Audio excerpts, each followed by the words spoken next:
भगवान के वैसे तो चरणों में 48 चिन्ह हैं, लेकिन यहाँ कपिल भगवान ने केवल 4 चिन्हों का वर्णन किया है। ध्यान से सुनना। भगवान कपिल कहते हैं संचिन्तयेत् भगवतः शरणारविंदम वज्रांकुशध्वज सरोरुहलांछनाढ्यम् उक्तुंगरगदविलसन्नक चक्रबाल ज्योत्स्नाभिराहत महाधृदयान्धकार। संचिन्तयेत् भगवतः शरणारविंदम, भगवान के चरणों का ध्यान करें। चरणों में अंकित जो अंकुश का ध्यान है। वज्रांकुशध्वज सरोरुहलांछनाढ्यम्, वज्र अंकुश ध्वजा सरोरुह, सबसे पहले नाम लिया वज्र, वज्र का ध्यान करें। भगवान के चरणों में वज्र का चिन्ह बना है। बोले उससे जो हमारे हृदय पर अविद्या का पहाड़ जो बन गया है वो अविद्या नष्ट हो जाएगी। कैसे? भगवान के चरणों में अंकित वज्र का ध्यान करने से अविद्या माया नष्ट हो जाएगी। दूसरा है अंकुश।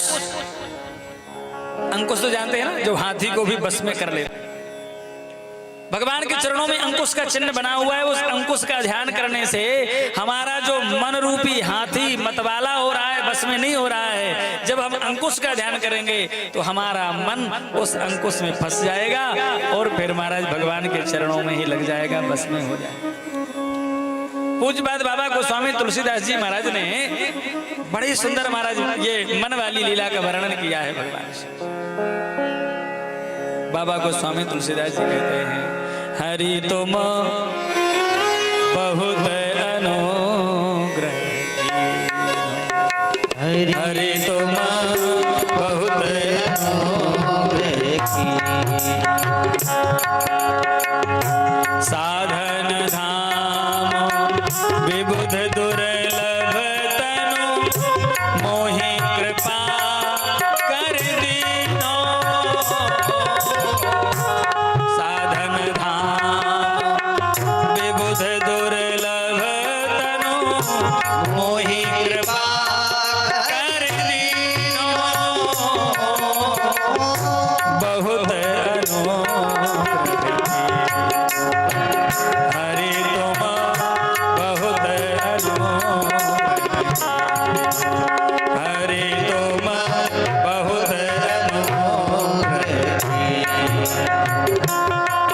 आपने कितनी कृपा की जो हमें साधन धाम मोक्ष कर द्वारा पाई नहीं परलोक सुधारा।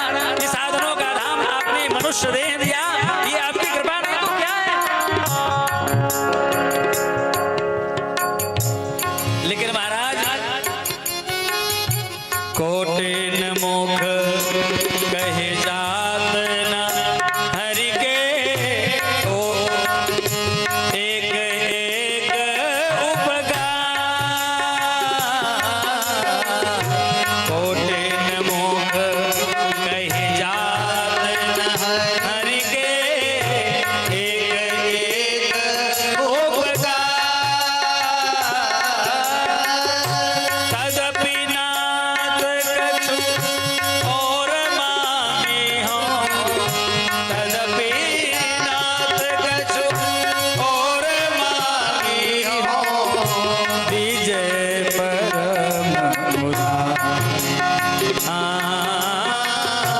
दीजे परम उदार। हरि तुम बहुत हे नाथ, यद्यपि आपके एक एक उपकार का वर्णन करोड़ों करोड़ों मुखों से नहीं कहा जा सकता है। इतना आपने हमें दिया है, इतना दिया सरकार ने मुझको, जितनी मेरी औकात नहीं। ये तो कर्म है उनका, वरना मुझ में तो ऐसी कोई बात नहीं। कितना दिया आपने, लेकिन महाराज आपने बहुत दिया, फिर भी हम भी एक नंबर के मंगता हैं, हम भी मांगते रहते। क्यों? बोले दाता एक राम भिखारी सारी दुनिया, आप जैसा दानी मिल जाए, दाता मिल जाए और फिर भी हम ना मांगे। तो महाराज हम तो एक नंबर के मंगता हैं। बाबा कहते गोस्वामी जी, इसलिए तदप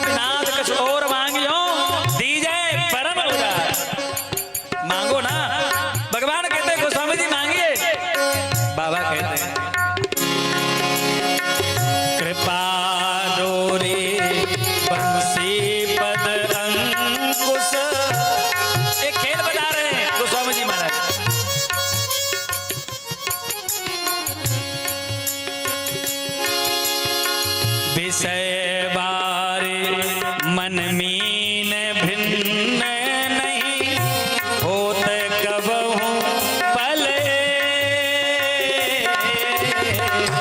विषय बारे मन मीन भिन्न नहीं होत कबहु पल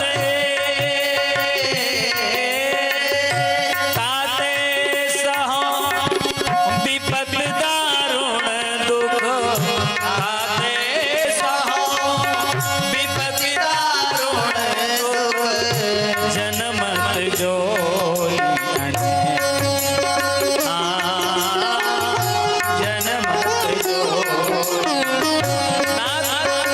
ये मेरा जो मन है ना, ये विषय रूपी जल में मछली की तरह, जैसे मछली कभी जल से अलग नहीं होना चाहती है, ऐसे मन रूपी मछली महाराज विषयों के जल में इतना डूब गया है, इतना रम गया है कि महाराज एक कभी जल से अलग नहीं होना चाहता। तो बोले क्या करें गोस्वामी जी? बोले एक खेल कर लो, खेल।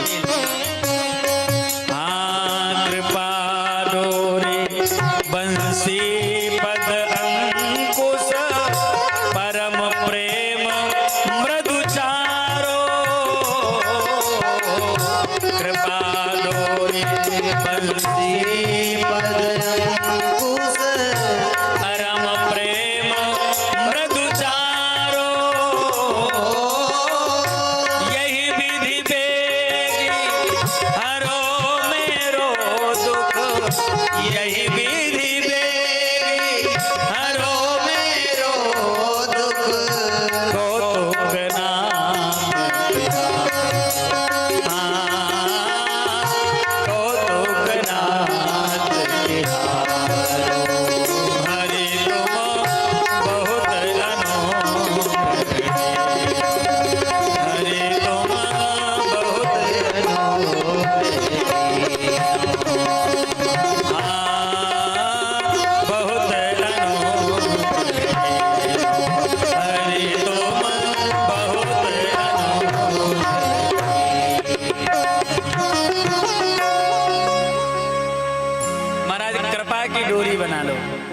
मछली पकड़ने का उपाय बता रहे, खेल। बोले मछली पकड़ने वाला खेल कर लो। मछली पकड़ने वाले क्या करते हैं, उनके पास एक डोर होती है, डोर। तो बोले अपनी कृपा की डोरी बना लो, क्योंकि आपकी कृपा बड़ी लंबी है, तो आप अपनी कृपा की डोरी बना लो और आपके चरणों में जो अंकुश का चिन्ह है ना, उसे बंसी बना लो। वो जो कांटा होता है ना उसमें, उसको बंसी कहते हैं पकड़ने वाले। तो अपने चरणों में अंकित अंकुश को अपने बंसी बना लो और उसमें कुछ लगाना पड़ता है मछली को आकृष्ट करने के लिए, कुछ आटा वगैरह लगाते हैं। तो बोले आप अपने प्रेम परम प्रेम मृदु चारो प्रेम का चारा लगा दीजिए और महाराज छोड़ दीजिए। क्या होगा? बोले मेरा मन रूपी मछली जो विषयों की जाल में, विषयों के जल में महाराज मंडरा रहा है, वो महाराज आएगा, आपके पद अंकुश पर फंस जाएगा और चरणों के अंकुश में फंस जाएगा। क्या होगा? बोले मेरे ऊपर कृपा होगी, मेरा मन आपके चरणों में लग जाएगा, आपका खेल हो जाएगा, मेरा काम बन जाएगा। जय जय श्री राम। तो अंकुश का ध्यान करने से मन भगवान के चरणों में लग जाता है। वज्रांकुश ध्वज, ध्वजा का ध्यान करना चाहिए। भगवान के चरणों में ध्वजा का चिन्ह है, उसका ध्यान करने से ध्वजा विजय का प्रतीक है। हम लोग काम से, क्रोध से, लोभ से, मोह से, मद से, मत्सर से जो अंतर शत्रु हैं उनसे और बाह्य शत्रुओं से निरंतर पराजित हो रहे हैं। जब भगवान के चरणों में अंकित ध्वजा का ध्यान करते हैं तो हमारी अंतर और बाह्य शत्रुओं से विजय हो जाती है। इसलिए राम जी भगवान के चरणों में अंकित ध्वजा का ध्यान करना चाहिए। चौथा क्या है? सरोरुह। सरोरुह माने कमल। भगवान के चरणों में अंकित कमल का ध्यान करना चाहिए। कमल का ध्यान करने से चित्त सुवासित, सुगंधित, स्वच्छ और पवित्र हो जाता है। इसलिए कमल का ध्यान अवश्य करना चाहिए। भैया देखो, हम किसी का प्रचार नहीं कर रहे हैं। आप लोग कहें कि बाबा जी प्रचार कर रहे हैं, कमल का ध्यान करना चाहिए, तो हम कोई किसी का प्रचार उचार नहीं करते हैं। हम तो साधु, हमें क्या करना है प्रचार प्रसार से। लेकिन हाँ कमल का ध्यान करना चाहिए भाई, ये बात पक्की है। हाँ भैया प्रचार नहीं कर रहे देखो, लेकिन कमल का ध्यान करना जरूर चाहिए। कम से कम जब तक भारत देश पूर्णतया अम्लेच्छों से रहित नहीं हो जाए, जब तक आतंकवाद से पूर्णतया मुक्ति नहीं मिल जाए, जब तक भारत देश हिंदू राष्ट्र घोषित नहीं हो जाए, तब तक तो कमल का ध्यान करना ही चाहिए। लेकिन भैया हम कोई किसी का प्रचार नहीं कर रहे हैं। हाँ? बस हम तो यही कह रहे हैं कि कमल का ध्यान करना चाहिए। क्यों? कपिल भगवान कह रहे हैं, हम नहीं कह रहे। भगवान कपिल कह रहे हैं कमल का ध्यान करना चाहिए। भगवान के चरणों में जो कमल का चिन्ह है, उस कमल का ध्यान करना चाहिए। चित्त सुवासित, सुगंधित, स्वच्छ और पवित्र हो जाता है। महाराज जब ध्यान लग जाएगा चरणों में तो समाधि लगानी नहीं पड़ेगी, ध्यान लगते ही समाधि अपने आप लग जाएगी। जय जय श्री राम।